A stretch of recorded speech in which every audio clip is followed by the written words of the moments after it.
What is up, everybody? Welcome back to the Fit and Free podcast, which is now actually officially the Fit and Free podcast. This is exciting. I get to say it and not then question myself after saying it for the intro. Yeah, give us feedback on we actually have kind of a real logo now. The old I one love was it, like, dude. It looks great. I do too. The old one was literally like a Canva plain text. It was terrible, but I felt like we were like preschoolers making like paper mache projects with the old one. what's that movie where they grab the baseball movie where they get the guy who's like 30 from like Cuba to play on their baseball team and his birth certificate just is crayon and it says like I am 12. Yeah. um, so I'm pumped for today. I think this is a good convo. I when you brought this up, I was like, how have we not talked about this? I know. It's everything. It's like probably a top 3 challenge. Yeah. Yeah. So we're gonna talk about scale anxiety as like the general topic, but really, I mean, it's like, man, there's so much to this. It's just this idea like I just think of the amount of times a client or even yourself, right? Like you step on the scale, you've been doing all the right things, um, and it's just like all of a sudden it's just up 2 pounds. Hmm. And you're like, what the hell? Like what is going on? What am I doing wrong? And that's like on a daily moment, but then you think about, man, I mean, like, dude, how many clients have you talked to where it's like, whoa, this is decades and decades of scale trauma? Yeah. Like it's deeply ingrained for many reasons that might not even be like something they did on their own. So I think this is a super important topic. Yeah. And I think it's also a very we'll get into this, but I think it's something that people just assume they have to live with that forever, and you don't. You absolutely do not. It's not easy, it's very hard, it's challenging. However, I mean, how many clients have you seen improve their relationship to the scale in Oh, your coaching? I feel like it's like part of the like it's not even like oh yeah, that's cool that it's like literally Right. part of the transformation, Yeah. Yeah, right? yeah, yeah.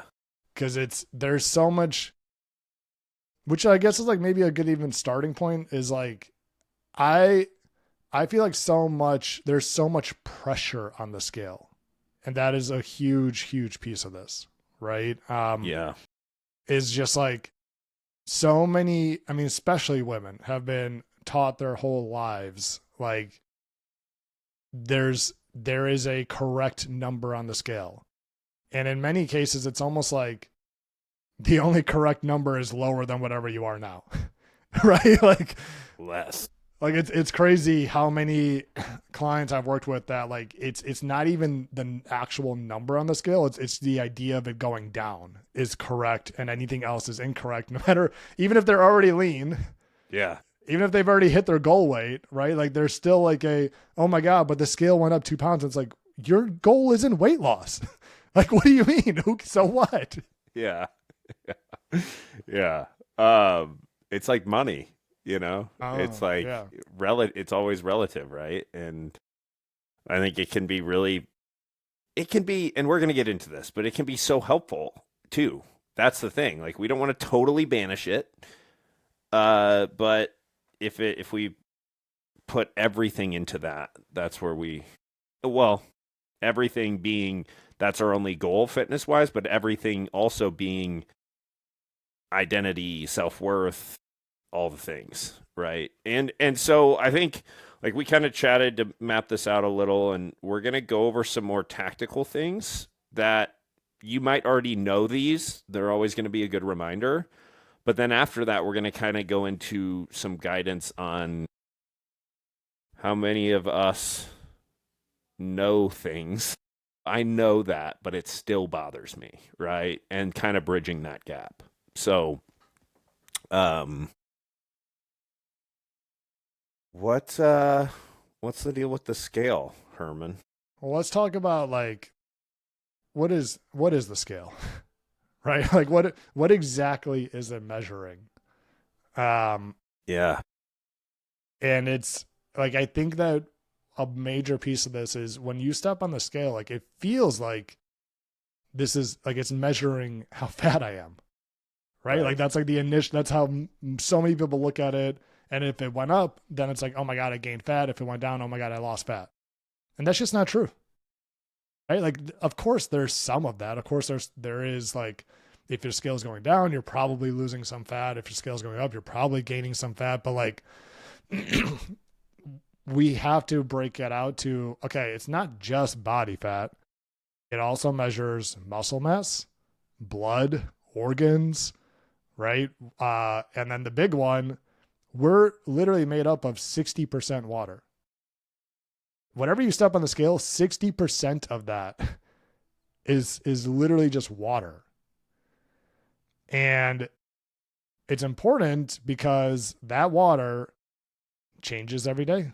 It can fluctuate very easily how much your body is holding on to, how much is draining out.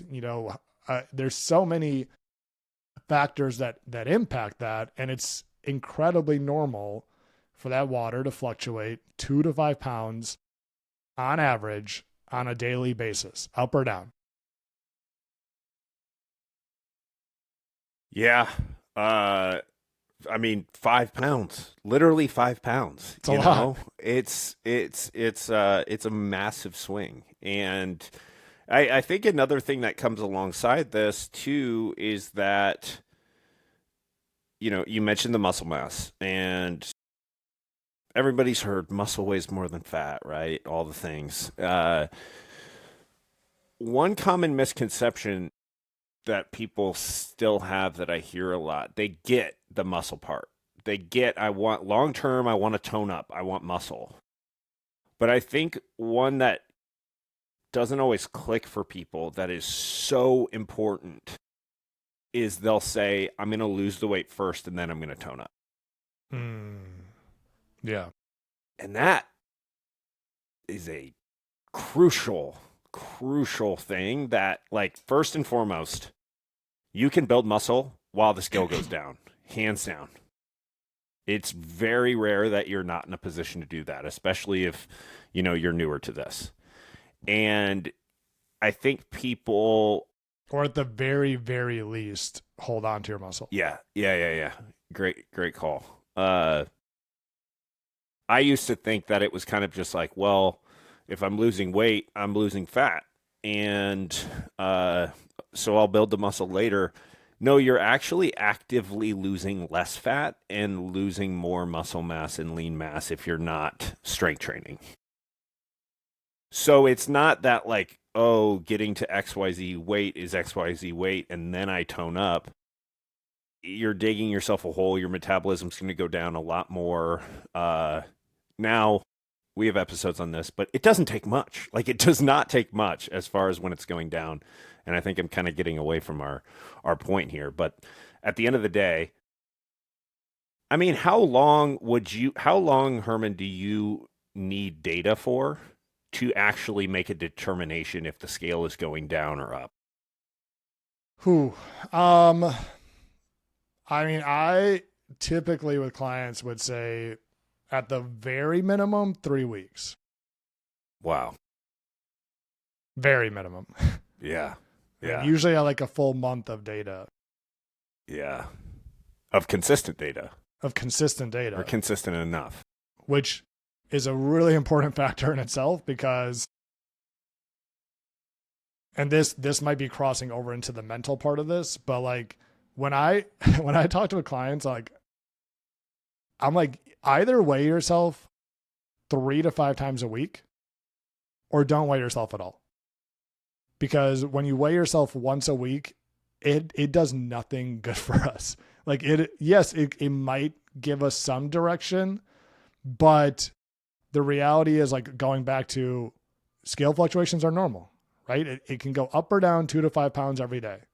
If you eat a little bit more carbs, if you eat a little bit more salt, if you exercise, if you're stressed, if your hormones are, like, especially like when it comes to like a women's cycle, right? If depending on the time of month, there's so many factors that could drive it up.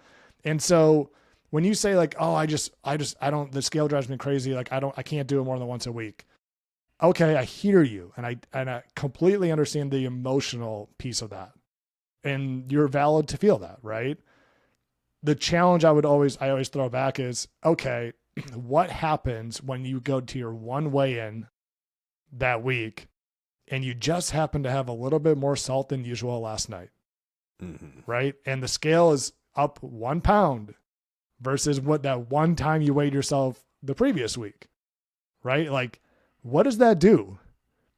All the panic, all the sound the alarms, everything goes off. This isn't working. And the reality is, if you had more data, if you actually tracked on, 3 to 5 days, you could look at the average and be like, oh, wait, but like it's actually down 0.4 pounds on average. And that's all that matters. The general trend. I mean, I think we made this on a previous podcast. The analogy of money coming in and out of your bank account every month. You get paid twice a month. What if you go look at your bank account you get paid on the 15th and you go look on the 12th and you're like, oh my God, I've spent this much money this month and I haven't had any money come in. But then if you just wait 2 days, your entire pay for the month comes in and offsets that spending and then some. So that transitory nature, and then even on a bigger macro scale, like, if you're budgeting and trying to figure out like, hey, where are our general spending at for the month overall? Well, you have 3 birthday gifts to give in May. You have holiday gifts in winter. You have higher bills for heating and air in the summer versus winter. You can't just pick one random, oh, your water heater went out in April. It takes time and data collection to see the general trend and where it's at, or the stock market or whatever. Like everybody knows, or a stock isn't going to go directly up or directly down. It's a zigzag. So yeah, you're really shooting in the dark if you weigh in once a week. And then you're waiting 2 weeks to potentially, like, if you're someone who's struggling with handling that emotionally, doing it once a week, like, more times than not is going to lead to going off plan because of that. And so there's an element here, and yeah, once again, this might be getting ahead of ourselves on the emotional side, of that desensitization of just the reps and practicing. Yeah, that's 100%. And let's talk about that in a little bit, because I think that's a really important piece. But it's, again, going back to like, okay, someone's saying, well, then why do I have to wait 4 weeks? Right? Like, shouldn't I see it? Like, even if I look on a weekly average, which I guess that's step one, right? Always speak to weekly average. There is no single day. There is no like, oh, but Wednesday my scale is up. Like, no. What is your, like, every single time I ask a client, they're like, oh my God, I'm so bummed. Like, the scale's up 2 pounds. I always ask back, or I'll send them, here's what your weekly average is. You're down 0.4 pounds. That's awesome. Right? Like, and so if you say that though, and you're like, okay, then like, shouldn't I see that going down? And then like, why do I need to wait a full month? And that's because the scale oftentimes takes time to catch up to whatever you're actually doing. And what I mean by that is, when you start a new exercise routine, when you start eating more fiber, when you get into a calorie deficit, like, number one, they're stressors. Exercise is a stressor on your body. Like, it's a good stressor because we bounce back, we become more resilient, we become stronger, etc. But it is a stressor, right? So is a calorie deficit. A calorie deficit is stress on your body. And when we are doing those things, we're going to hold on to more water weight in the beginning. There's nothing wrong with that. It's part of the process. Also, when you start exercising, your muscles are going to start holding more glycogen. And when you eat more fiber, You're going to have literally your digestion's going to slow down. So you're going to literally have more food in your stomach. Like there's a lot of things that happen when you are doing real healthy changes, instilling healthy habits that make the scale actually not go down and even maybe even slightly go up at first. Yeah. And so like if you're looking at that and you do 2 weeks of like, I'm strength training, I'm walking, I'm getting fiber, I'm getting protein, et cetera, et cetera, et cetera, and I'm hitting my calories, but nothing is working. And then you give up because you're like, screw it. It's not like, this is so hard. It's not, none of it's working. You don't even know if it actually worked yet. Yeah. Yeah. And if on top of that, one thing I always, if it's too hard to wait 3 to 4 weeks to see the actual real outcome of what you're doing over a month, your plan probably isn't sustainable. Because I think that's the biggest thing that gets people. It's not working. I can only sustain this if I'm seeing immediate results and payoff and all the things. And it's like, yeah, there may be a mindset piece there, but a lot of the times it's also like, I mean, if you're white knuckling and on a tightrope to see if the scale goes down within the next 3 days, we got to zoom out and think about like, okay, well, we got to be able to handle the scale going up. And so, yeah, I always think about it like the weekly average of your scale this week, because I think one is just people really very quickly go to the day before or the 2 days before. Think of your weekly, and I know you basically just said this, but just think of your weekly average this week on the scale as an accumulation of your weekly average steps, calories, habits the last 3 weeks. Like that's what's driving it. Not the last 2 days. It's the last 3 weeks of your average moves. And that can really allow, yeah. So, all right, where are we at? Dude, okay. So going back to your body composition point. Yeah. I think this is another, because again, going back to the patience thing, like I think so many people will see, because they're hearing us talk, they're like 0.4 pounds a week. Like, but like, no, I need to lose weight faster than that. Like I want to lose like 10 pounds in a month. Right. And I think it's also like important here to clarify, you can't lose that much body fat that quickly. Like it's not going to happen. And right. So on both ends, this is also an important like tactical piece. Let's talk about how much it actually takes to gain a pound and lose a pound of body fat, right? So, which I think is also important for scale fluctuations, because when you see the scale go up 2 pounds because you went out last night for a birthday dinner or something and you're like, oh my God, I gained 2 pounds, right? It's defeating. But, and this is going to get a little tricky, but I want to make sure the science is right. So I have said this for a long time. It takes 3,500 calories to gain 1 pound of body fat. That's actually not true. It's actually more than that. And because we have research and we have studies very well done in metabolic wards where people can't leave, they're told how many calories they eat and like they're monitored the whole time. And what we see is when we eat more calories, there's a thing called metabolic adaptation. And the same thing happens when we eat less calories. Our body naturally moves a little bit more or moves a little bit less, right? And that's why, like, if you think about it, you always kind of stay around a similar weight, right? Like, unless something drastically changes. And that's because it's not because like we're just lucky. It's because our body's always kind of regulating. And so if we eat more calories, you might notice yourself fidgeting a little bit more, moving a little bit more, parking a little bit further away and being okay with walking, instead of like driving as close as you can to the grocery store to find a parking spot. Like all these little things add up. And on average, what they found is that people burn off about 50% of the extra calories they eat on a short-term basis. Right? So if you do that math, it actually takes closer to 7,000 calories to gain 1 pound of body fat, which is insane, right? Like you did not do that last night. You didn't do that Right. last week, probably. Right. Right.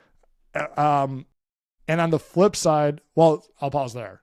Well, yeah. So a couple things I want to highlight around all that is just like number one, your maintenance calories aren't some number. It's a big range. Like you said, it's on both the upside and the downside. And correct me if I'm wrong, but I remember reading some research around typically the people that are more flexible or their metabolism is more adaptive on the upside are also the ones that are more adaptive on the downside. So it's like some people, there's individual variation on all of this, but if you're someone that cuts calories or adds calories, and it's like, my weight just really doesn't change much, you might have a bigger range of where you can go, which is great news to maintain if you're at a weight, but also can be a really big challenge if you're trying to lose weight. It's harder. But the good news is you kind of get the benefit once you're at your goal. So it might take more deliberate attention, but that also reinforces why keeping a consistent step count is so important, because part of the metabolic adaptation on the downside of eating less than you're burning is that your body will subconsciously move less in the day. And of course, we can't force ourselves to fidget and bounce our legs more. Well, I suppose you could try, but it wouldn't really be worth it. That'd be a lot of attention. A great way to just be consistent with something is your steps. Like, that's why steps are so important to keep consistent, because you won't realize it, and all of a sudden you're moving way less. You just you're adapting. So that's a huge part. And then the 1 pound of fat thing. I mean, it's crazy. Like, true fat tissue it's massive. And I think this is where it's so important because I think the 3,500 calorie number, I think it assumes like a certain percentage of lean tissue versus fat tissue. And even if you went with that, let's say we go with that, there's no adaptation. This is where I think some people, when they get into our program and we're real with them about that number, because they're like, hey, I want to be losing 2 pounds a week. We're like, hey, okay, I just want to be real with you about what that number is, because based on your current movement, and once again, with no judgment, it's just like, hey, I want to inform you what that looks like. Here's where your movement is. Here's your estimated maintenance calories, which once again are a range, but we can say roughly 1,900 or something. To lose 2 pounds a week, even if it was only 3,500, you'd have to eat 900 calories a day. Yeah. That's what that is. And then the conversation is like, okay, so if you are losing 2 pounds a week, right, that means 3,500. Let's say there's no adaptation, so 7,000 calories. Yeah, that's 1,000 calories a day. Yeah, 1,000 calorie deficit a day. So yeah. This idea of I want to lose 3-4 pounds a week, it's like, do you understand what that actually means? Right. Exactly. And most people don't. They cut carbs before and they lost 2 pounds a week because of some water weight and glycogen, and they just assume that that's normal. Now, another big part, and I don't want to get too off track, but what did we just talk about with how important weight training is to be keeping your muscle or building muscle while you lose weight? Well, guess what? When you're in 1,000 calorie deficit, it's going to be a little bit harder to get yourself to the gym and really push yourself in a workout, and this is where it all becomes, it's just like a nice 100, 200, 300 calorie deficit with solid strength training and consistency and manageable hunger beats an intense 2 pounds a week every single time. Yep. So dude, okay. So here's let's do, because then this is the important part too, right? Because I think it's also, when it comes to muscle and the whole idea of body composition, yeah, the rate that you lose body fat and the rate that you gain body fat also, or the rate that you lose weight and gain weight, determines muscle. Yeah. So on both ends, number one, when you're strength training, if you gain weight, you remember, that's not all going to body fat then. You're actually building some muscle, right? Like, and so it's even more than the 7,000 calories because some of that's going to muscle and some of that's, so it's like it's almost like an insurance policy that like, even on those weekends where like you kind of go crazy, like you can think about it of, oh, I just built a little bit of muscle. That's cool. Right. Mm-hmm. And then on the flip side, for women, generally speaking, about a half a pound to a pound per week is around where you can like actually lose before you start tapping into muscle mass.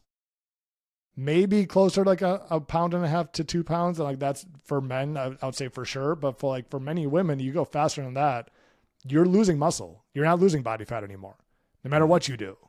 Because your body's like, well, okay, well, we don't need to hold on to this. Like muscle in general is a more intensive tissue. It takes more energy to maintain. So your body's like, well, screw that. Like, let's just pare this down so we can conserve energy. And so when people just think of like, I just want to lose weight as fast as possible, they don't care. And like you said earlier, I'll tone when I get there. Right. So let's do a little math on someone who weighs 150 pounds, right? Like, let's say that they have 30% body fat. Okay. So they have 45 pounds of body fat, right? Now, let's say that person loses 10 pounds super fast, but half of that comes from muscle because they didn't care about strength. They're like, I'll tone when I get there. I just want to lose this. Real quick, which there's some literature on not paying attention to enough protein, not paying attention to the strength training, and sleep deprived, and it's like 60, 70, 80% lean mass. Wow. Okay. Which is insane. Okay. Yeah. Okay. So so that's probably like a decent, like that's conservative then, right? Like, yeah. Let's say you only lost 50% and knowing that you might actually lose more muscle mass if you just crash diet, don't strength train, etc. So that means your body fat, if half of it came from that 45, you're at 40 pounds of body fat now, and your total weight's at 140 pounds. That means your body fat percentage went from 30% to 28.6%. You lost about 1.4% of total body fat. Now, let's say the same exact person, right? Let's say that person, instead of crash dieting, doing all that, they were like, I'm just gonna strength train. I'm gonna do body recomposition. I don't even care if I lose that much weight. I just want to build muscle and lose body fat, right? So that same person has 45 pounds of body fat and 150 pounds. Let's say they literally just trade out 5 pounds of body fat for 5 pounds of muscle, which like pretty reasonable, right? Oh yeah. Yes. So that same person, if they go to 40 pounds divided by 150, is now at 26.6% body fat. If they trade 5 for 5 and stay at 150. So in scenario one, you lose 10 pounds. Half of that comes from muscle. You go from 30% body fat to 28.5% body fat. In scenario two, you stay the same exact weight, but you body recomp and trade out 5 pounds of body fat for 5 pounds of muscle. You're at 26.5% body fat. So the person who lost 0 weight lost 2% more body fat percentage. Okay, so now, which, dude, I'm going to go, let's say they give it 6 months, and they hadn't been super consistent with strength training or protein intake, maybe protein intake, but not strength training in a formal fashion. Do 10 for 10. I want to see, because I think that's doable. Okay. I think in 6 months you could trade 10 for 10. Okay, so 45. So you lose 10 pounds of body fat. That becomes muscle. So 35 divided by 150, 23% body fat. Okay, now I'm going to do the estimated resting metabolic rate for these. Okay. Because that's another huge part of this. Yep. You know? So let's see. All right, so starting at 30%. Which, dude, first off, if you went from 30% body fat to 23% body fat, you're a different person. Yeah. You wouldn't even want to lose any weight. That is That's a a literal great transformation. shape. Yeah. Yeah.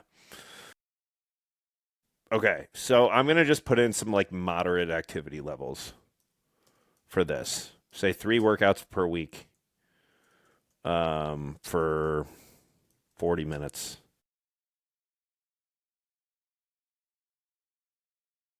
Yeah, moderate movement.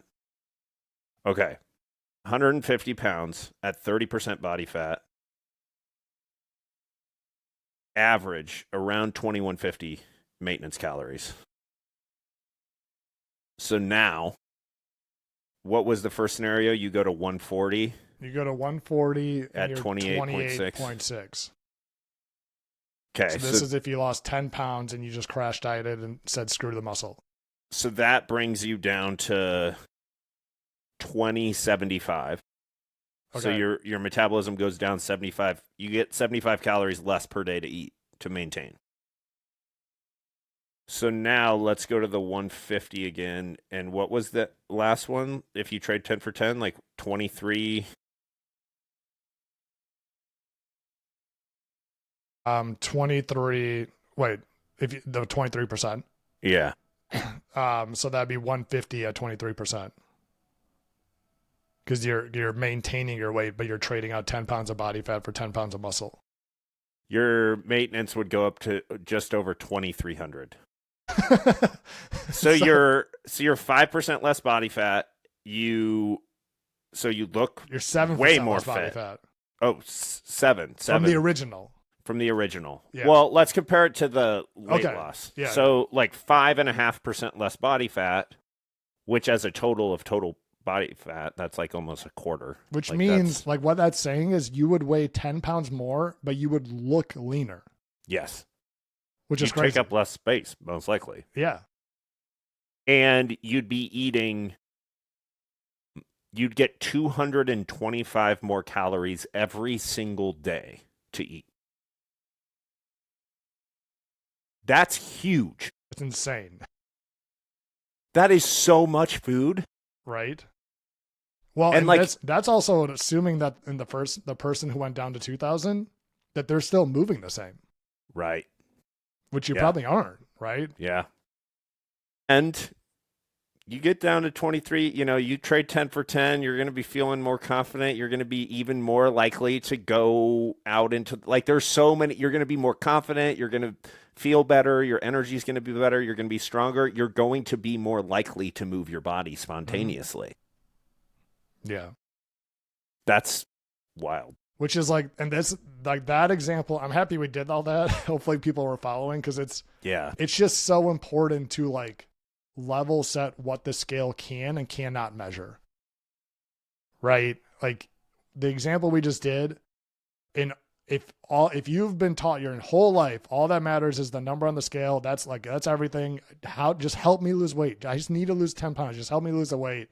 Like, which person do you want to be in that scenario? Right? Like it's a no-brainer. Yeah. And I want to throw one other thing in here. That process of body recomposition, if you've been maintaining on the scale, but you've been the entire time like dropping calories really low and then overeating on the weekends and like way up and down and not on a consistent weight training regimen, you're not going to see a 5 or a 10 pound trade for trade because we're talking consistency, like consistent around that metric. Because I think, I've talked to some people that they've been trying to lose weight, but they can't be consistent. And so their calories are constantly way up, way down. That is not going to lead to the same amount of body recomp just because your body's like, I don't know what's going on. We don't have sufficient resources on average most days to build this muscle mass, and then so we're talking like eating enough, eating close to maintenance. I mean, and at the end of the day too, you can also work what we just went through, like, because if you're listening to this and you have like 30 plus pounds to lose, we're not saying don't lose weight.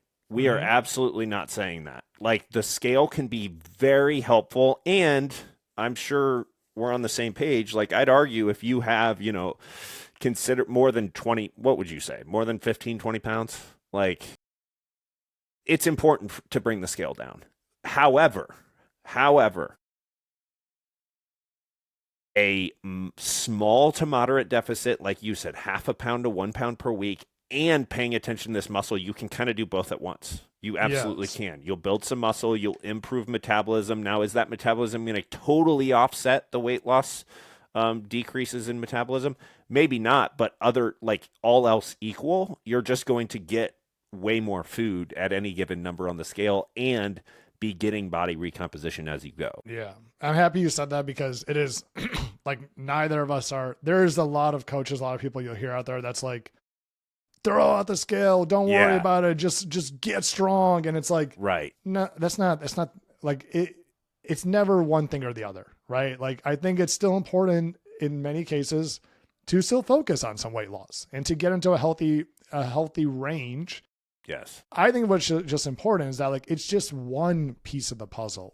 And maybe you got to open your mind to the weight you thought you have to get to might actually be a little bit higher. Yeah. Like if you're like, I've got to lose 15, 20 pounds, well, maybe it's actually 5 to 10 pounds, right? And because we're also going to be focusing on body recomposition at the same time and open your mind to the fact that the closer you get to your goal weight, the less the scale will actually matter.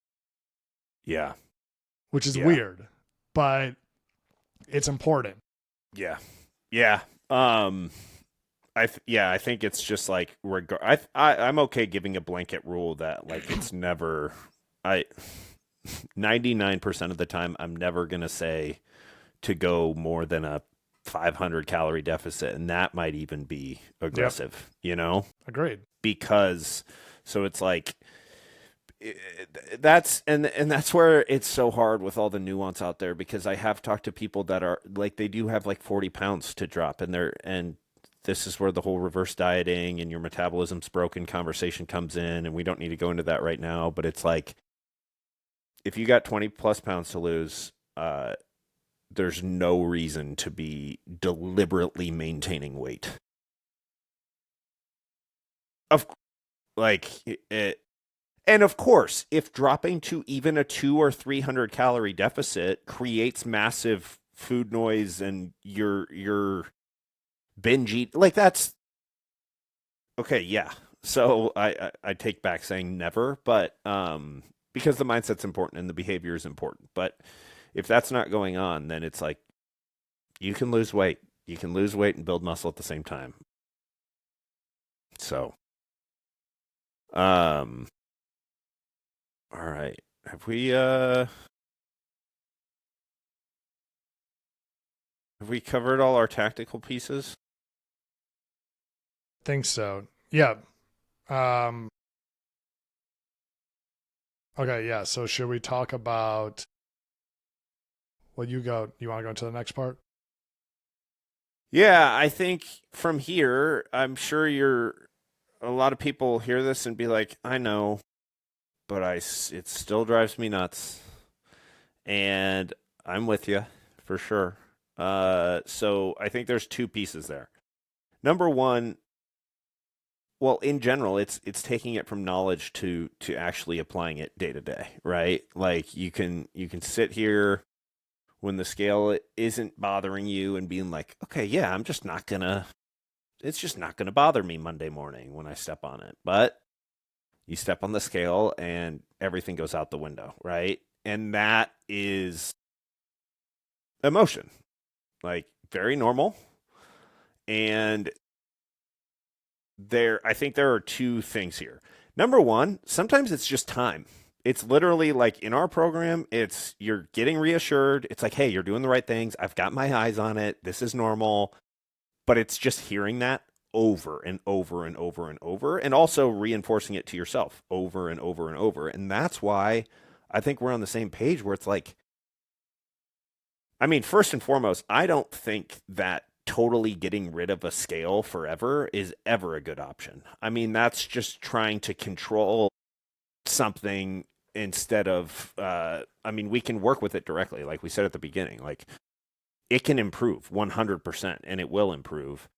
Part of it's just time. Like it's going to take time and reps. And the cool thing to me is that if you dare to weigh in every day, all of a sudden you're just, you know, it might be scary and then you're sticking to your things and oh, it dropped, or if you're after that or whatever, or even if you're maintaining and you're seeing it up and down, up and down, up and down, but then all of a sudden you're like, oh, like it really embodies that wisdom of everything we just talked about here, as opposed to just being like, yeah, I know, but I'm going to throw the scale into the trash can for 3 weeks, Yeah. like, and not being able to handle that. So, yeah, I mean, day to day, how many conversations are you having around this with clients? um, most. Yeah. I mean, it is. Yeah, it's like I think number one is also accepting that it's normal to feel that when you step on the scale, right? Yeah. Like it's kind of a shock. It's a weird, like the method, even like just stepping on there and then seeing this like slot machine go and then like pop and you're like, oh shit. Like, it's just like, it's like it's a normal feeling to have. And so like, I think like cause again, I know the people listening to this, they're so like, I want to do the right thing and check the box, that like, they'll hear this and be like, damn it, why do I still feel like that towards the scale? Right. And it's like, Yeah. I still feel that, Yeah. like I'll have like a crazy weekend and then I'll step on a scale and it's up 2 pounds. And I'm like, oh shit. Like, it's just like a normal reaction. The same way you talked about the opening your bank account, right? Like, and knowing, well, yeah, I get paid on this day. And then like on this day, my car payment comes out and like, et cetera, et cetera. I still will open it on days where like the mortgage comes out or something. And I'm like, oh no. And it's like, I can logically then kind of wind myself back and be like, well, that's, yeah, I mean, you get paid in 10 days. Like that makes sense. Like think about like it's always this low at this time of the month. Same way that like the scale, like I love so much when a client will message me and be like, so my husband and I finally had date night last night. Like we finally got someone to watch the kids. We went out for sushi. I stepped on the scale this morning. It was up 2 pounds. I know it's because like it was just way more salt and probably higher carbs than usual. And I just kind of laughed at the scale because I was like, I know. And I know that like it's just going to come back down in a few days. But like that, like the sushi was so good. I'm so happy we got to spend that time. And they're like, it sucked stepping on the scale, but now I'm just going to move on and just get right back on track. I'm like, that is beautiful. Yeah. Yeah. Hell yeah. If you laugh at the devil, he will run away is a quote I think something like that. Okay. I love how you started off with that. It is so, this can end with all or nothing, people that are hard on themselves. It's the same pattern, myself included. You learn this, you're like, oh, blah, blah, blah. And then it still impacts you. And then you feel guilty and mad at yourself because it still impacts you. And it's just a ruthless cycle. So it's like square one. Yeah, I can, like, it's normal. It is normal. It's our society. It's our upbringing. It's so many different things. And I mean, in a way, it's because you care. Like, in some way, that is alerting you that this is important to you. Now, there might be an element where we have a large attachment to the number specifically, but, like, acknowledge yourself that, hey, this is important to me, and that's okay, right? Like, it's so important to accept that it's okay, and then that allows us to go to the next steps of exploring it further. And I think one of the most useful words I've learned in coaching is workability. Have you heard that before? So I think it comes, well, I heard it from when I was deep diving into ACT, acceptance and commitment therapy, but is something workable? And this is huge because with everything we talk about on this podcast, whatever it may be, there's a huge difference between like, man, that resonates. And I do that sometimes versus like, this is getting in the way of the life I want to live day to day in my life. You know what I mean? So it's like emotional eating. Yeah, we all emotionally eat, you know, like to some degree. Mm-hmm. And for myself in the past, I'd start learning about things and it'd just be all these quote unquote problems to solve about my behaviors and myself. And it's like the term workability has really helped me to reframe hearing things where it's like, yes, something can resonate, but it's like, it doesn't mean this is a problem to look into. Let's not rummage. Like one of my mentors calls it rummaging. It's like, Yeah. If it's not like overtly ruining your day or yes, if you step on the scale in the mornings and it's impacting your mood for longer than, you know, ideally it's pretty quick, but like if your whole day is ruined or your whole morning or the whole 2 hours or 1 hour you're getting ready with the family and getting the kids ready, like, yeah, that's what I would term. That's not a workable situation. Right. Versus like, you know, there's nothing wrong, like just letting it be there. Right. And so I think what's your thought on that? Like, at what point do you think it's worth investigating? Like, ooh, I'm getting a very strong reaction to the number that shows up on this digital screen every morning. Yeah. Where would you draw the line between like, hey, I think this is kind of going to naturally, just exposure over time is going to kind of naturally lead to this versus like, hey, maybe we dig a little deeper into past things that have come up around this and that avenue. Okay, great. So I love that term because it's so true that like, it's funny whenever you watch like a stand-up comedian, right? Like they'll bring up like the best stand-up comedians, they bring up these topics that make you go, I didn't realize other people actually felt that. Or I didn't realize that actually happens to other people, right? Like you believe all these things in your head is like only you deal with this or only you understand how hard this is, right? But the reality is like most people experience to some degree. Right. It's just different degrees. Yeah. Right. And so I love that term because it really is like, I think it's important with the scale that the same thing, your reaction to it, it might never be fully gone. The question is it better than before? Right? Like that's are you progressing there just like everything else, just like workouts, just like nutrition, etc.? Are you stepping on the scale and your reaction is becoming easier to manage and control? And I would say where is it like, okay, this is actually a problem versus like, yeah, it annoys me, but whatever, is like when you step on it and it goes up a pound or two, does it put you into this like tunnel vision the rest of the day?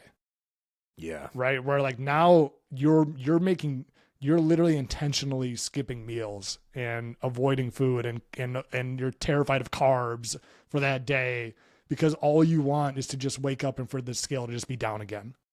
Yeah. Right. Like it's impacting every decision of your day, your mood for the whole day. Like you're snippier with people, you know, it's because of that one reading, and you can't even like zoom out and look at the bigger picture of like, yeah, it's up, but okay, look at my weekly average. It's, you know, it's in a good place. Also I've been hitting my protein. I've been hitting my fiber. I've been strength training. I'm getting stronger. My clothes are fitting better. Like everything is saying I'm moving in the right direction. The scale is just up today. Right. Like if you can't do that, and I'm not even like saying that in like why can't you do that? It's like Right. It's like no, I get what that feeling feels like, right? Like where you are put almost into like a fight or flight mode and everything else is drowned, is just noise around it. Yeah, I think that's great. I mean, and I don't want to put all the eggs in this basket, but like one indicator is it impacts your ability to stick to your plan. Yeah, Like, and I don't 100%. think that's the end all be all, of course, because a lot of what we're about is like, yeah, let's stick to our plan, but let's also improve our relationship to ourselves while we do it and have a better time and not be and enjoy the process. So, like, yes, if you're able to stick to your plan, but you're like, gosh, it bothers me like all day or all morning. I think that's where it can be useful to, I mean, depending on where you want to go here, I would love to give people a little at home exercise to try. Yeah, well, I guess like let's quickly define, because I think there's on both ends of can't stick to your plan. Like I've seen on one side where it's like it forces you well actually like there's almost like three different ways. Like one, it forces you to say screw it, none of this works anyways.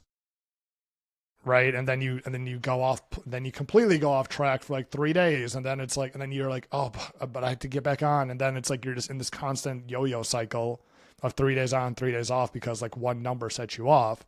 Mm-hmm. Then you see the scenario where somebody, digs in and is like, and starts eating like 900 calories a day because they just wanted to go down. And so now you're stuck almost in this like binge and restrict cycle, right? Because then it like that lasts 2 days and it's just not sustainable. And then it's like you go off the deep end again, and like you're in this again a different type of yo-yo cycle. And then lastly, which is the super interesting one, is the one that like you see the scale go down. Actually, it doesn't even go up. You see it go down. And so in your head, you're like, oh, I can loosen up the reins. Oh, Right. Like that's a common one too. That, and it's like, and people will call it out. They're like, I don't know why I do that every time. Like I see it and like in my head, I'm like, okay, I don't have to try as hard today. And then the scale goes up tomorrow. And then I'm like pissed off about it again. mm. What about another one that you get way too rigid with hitting your numbers? Like you Yeah. see it go up or whatever, and like you're still sticking to your plan, but you're like, oh, I have to hit. It drives you into I can't have that. I have to hit this number perfectly versus, hey, I'm going to have like a 10-20% buffer on each side of my Yeah. calories. And, I'm going to mix this in Friday night. Like, Yeah. that's definitely a factor too. Yep. Yeah. Yeah. So, okay. Um, So go into the exercise then based on if anyone's feeling that. okay. So, yeah, you're hearing this. You're like, yeah, I get it. And it still happens. Okay.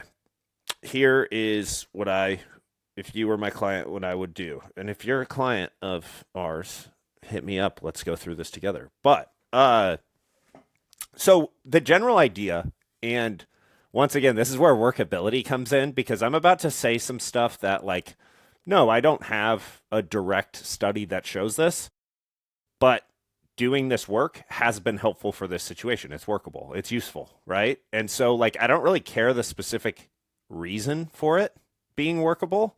I just care that it's helping our clients. So it's pretty cool. Uh, and so the way I think about it is, I mean, you're not, in general, a lot of the time, you're not reacting to the number on the scale today.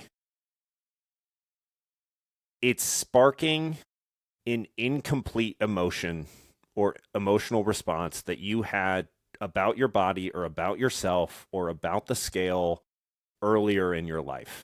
And it's triggering a storyline in your head about who you are and why you're not good enough or why you're too fat, quote unquote. Like, seriously, I've had many of our clients come in and through this mindset work, there is one quote that they were told at 10 years old, at 12 years old about their body or about what they looked like. Uh, One was being called Shamu, and that stuck like hard, as you can imagine, a 10 or a 12-year-old girl hearing. And so it doesn't have to be that deliberate and extreme, but generally, a lot of the times in our life, if we're having an outsized emotional response to something day to day that throws us off kilter, it may connect back to that going on previously. And that's what's going on. That's why it's fight or flight, stress response, inability to regulate ourselves and handle it. So, Enlifted Method, what we would do, I mean, we're kind of just finding clues in your body and listening to your body more. And the general idea is that we're not allowing that emotion or that process wasn't allowed to move through fully. And so what I would recommend you do is it's super simple. Like, this is what I love about Enlifted mindset work is there's nothing behind closed doors. Here's the process. The last time that the scale really bothered you, or do this have this on deck for the next time it bothers you. You are going to step 1. It's 4 steps. Step 1, title and write out what happened. So this is literally so what you're going to do is full sentences as if you were telling a friend, erring on the side of more detail rather than less. Write out, I woke up, I went and stepped on the scale. You can even add some context before it. I've been tracking my calories for X amount of days, and I'm on this journey, and I stepped on the scale, and it said, you could write specifically what the number was. It said this, and then one question I would throw in at the end that you could make one more statement on at the end, if it comes to mind, is, what does this mean about you? Does it mean you're lazy? Does it mean you're fat? Does it mean you can't stick to a plan? Does it mean you're not good enough? If nothing comes to mind, that's okay. So that's step 1. Title it and write it out. Full sentences. Step 2, you're going to read it out loud. Then you're going to really not like that, most likely. But, and this is where it can be so helpful to do it with a coach, but you can absolutely do it on your own. Few questions. You read that out loud. What are you feeling in your body? And that's specifically what and where. Is it in your gut? Is it a sinking, like, knot in your gut? Is it a racing heartbeat? Is it a quick breathing in your chest? Is it hot in your face? Whatever it may be. So that's question 1. You can also answer, what's the scale of it? 1 to 10? What emotion is it? So it may be anxiety, it may be shame, it may be guilt, it may be, fear, whatever it is. And then here's the one that might make you say, Last question. Really feel that. And if you're listening to this right now and you can kind of tap into the feeling you get when you step on the scale and it really bothers you, you could just do it right now, even without doing this writing exercise. Just really feel that feeling in your body that comes up around the scale and ask yourself, what is the earliest time in my life I remember feeling that specific bodily feeling? It doesn't have to be related to the scale or fitness, just in general. And don't force it if nothing pops up. But if something does, like you were called a specific name, or somebody said something about your body, or you were embarrassed about something, whatever. I had a moment when, I'll just share like one that came up during my work. In 2nd grade, I was blushing in front of the class, and the kid in front of me, named Sean, was like, points his finger and is like, he's blushing. And the whole class laughed. And like multiple times doing this work with my coach, that memory just came up and I'd get really hot and embarrassed.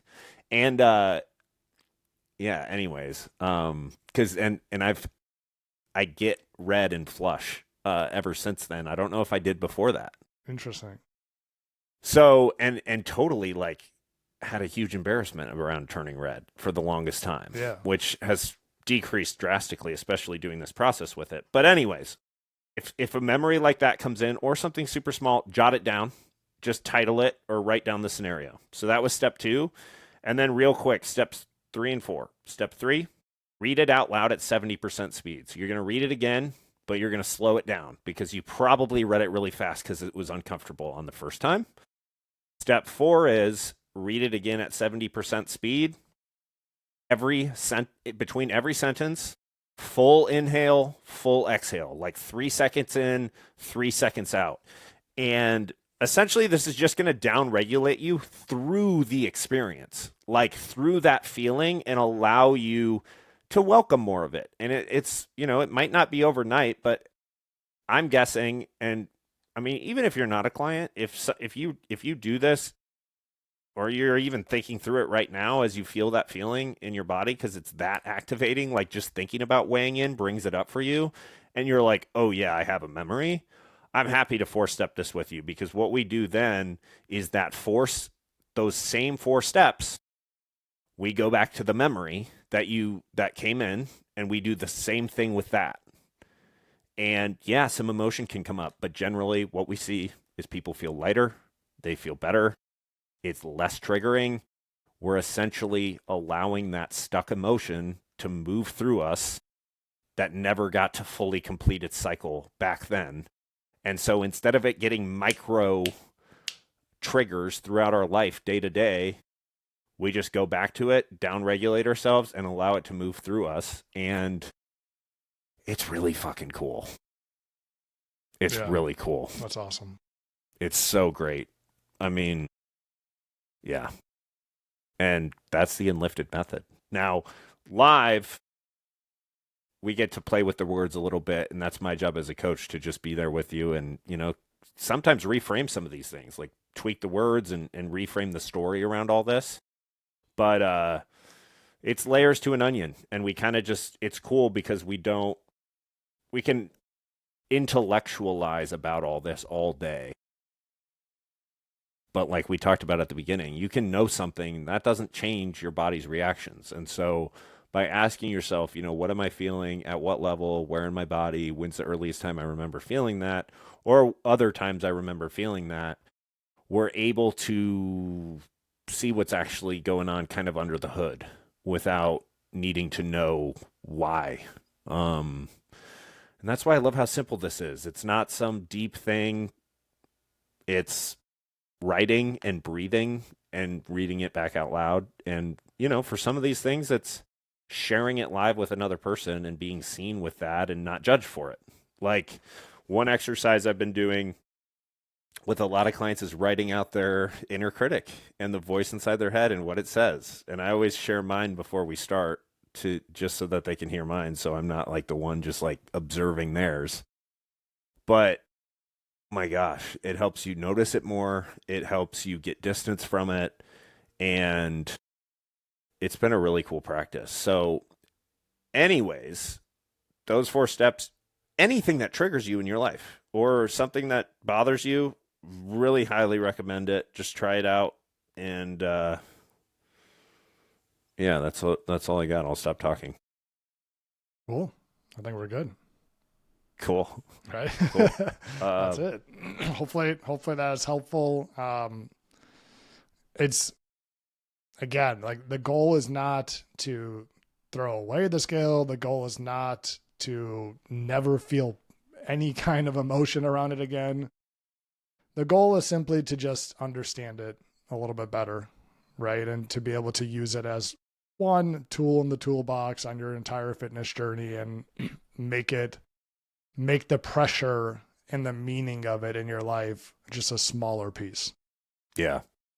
Yeah, I'm glad you brought that up too. The goal isn't to get rid of the emotion. It's just to allow it to be there. And once again, is it workable? Is that emotion welcome? And is it getting in the way and forcing you to take actions that you don't prefer to be taking versus can we be with it? Because like, in a way, it can totally sound like, ooh, I can do this with my anxiety and make it go away versus, right. Hey, can I just fully feel it and allow it to be there and not allow it to lead me to express it in ways I would not want to do. Yes. Yeah. So, all right. Well, all right. As always, you want to inquire seriously, if you're listening to this, you're not a client. I love that work. And more than happy to hop on and four-step a story with you because it's so cool. It's really cool works. Just hit me up on Instagram. Just DM me and say, hey, let's four-step something. And if you're a client, happy to go through it with you as well. And if you want to become a client, hit the link below to apply. All right. See ya.